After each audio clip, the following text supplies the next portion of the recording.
Iran को ये जो न्यूक्लियर इशू से एक बड़ा इशू हॉर्मुज स्ट्रेट का मिल गया है, उसको वो पूरी तरह एनकैश कर रहा है। वो देख रहा है पूरी दुनिया की अर्थव्यवस्था गड़बड़ा गई है, और किसी न किसी तरह इसमें अमेरिका को इसके लिए जिम्मेवार पूरी दुनिया मान रही है।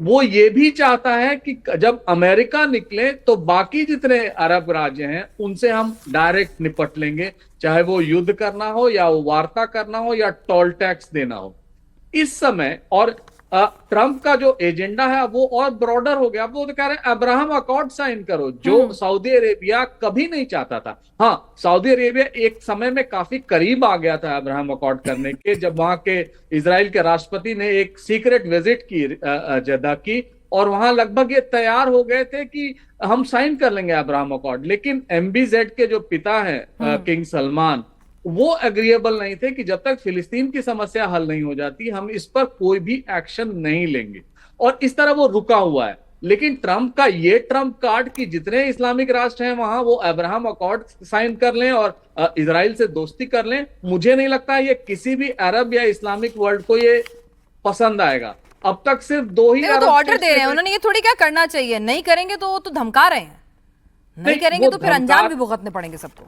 हाँ नहीं, उसी धमकी में आकर ये बोर्ड ऑफ पीस भी ये इन सारे राज्यों ने ज्वाइन किया, उसका भी कोई हल नहीं निकला। गजा और फिलिस्तीन की समस्या या हिजबुल्लाह वो चल ही रहा है।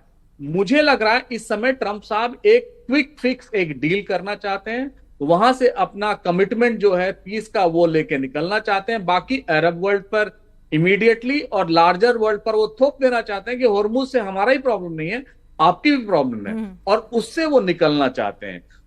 इजराइल ये चाहता है कि किसी ना किसी तरह अमेरिकन इन्वॉल्वमेंट बना रहे। जिस तरह वो हिजबुल्लाह पे अटैक करता है, हमास पे अटैक करता है, वो उसी तरह जब भी ईरान बढ़े तो उस पर भी अटैक कर दे। लेकिन मुझे नहीं लग रहा है इसका कोई इजी क्विक फिक्स सोल्यूशन जो ट्रंप चाह रहे हैं वो मिलेगा। तो ट्रंप कहीं ना कहीं जिसे कहते हैं ना कि कोई ऐसा बीच का रास्ता निकल जाए जिसमें इज्जत भी बनी रहे कि अमेरिका ये जंग हारा नहीं है, ना ही वो पीछे हट रहा है, और उसे एक पीस डील मिल जाए। लेकिन वो डील मिलती हुई नजर नहीं आ रही है। चीन से अखिल पराशर जी हमारे साथ वरिष्ठ पत्रकार इस वक्त जुड़े हुए हैं। अखिल जी, मुनीर साहब आए हुए हैं वहां पर, अच्छे से स्वागत नहीं किया गया उनका, वहां क्या चक्कर है? जी, मुनीर जी के साथ साथ जो है वो शहबाज शरीफ भी आए हुए हैं। और इस दौरे का जो मकसद था वो ये था कि इस साल चीन और पाकिस्तान के जो राजनयिक संबंध है उसकी 75वीं वर्षगांठ है इस साल, क्योंकि पिछले साल इंडिया और चाइना के थे, इस साल पाकिस्तान और चीन के।